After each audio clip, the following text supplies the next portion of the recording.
ավտոբուս են վերցրել, իբր քարոզարշավ չեն անում, կուսակցության քարոզարշավի քողի ներքո արդեն սկսել է ընտրապայքարը, ընտրությունների նախաշեմին,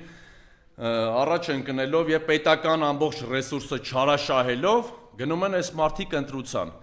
Միևնույն է, վստահ իմանալով, որ իրենք չեն կարողանալու հասնել այն արդյունքին, ինչը իրենց երազանքն է այս ընտրություններին։ Այդ իրենց ավտոբուսը կարելի է անվանել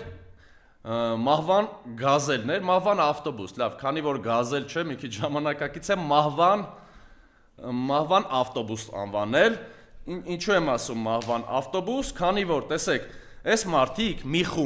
մի խմբակ, սենց փոքրիկ խմբակ ասեմ, այդ խմբով այս երկիրը տանում են մահվան, այս երկիրը տանում են կործանման, այդ ավտոբուսը մեր երկիրը կործանել է, այդ ավտոբուսի ներսի եղած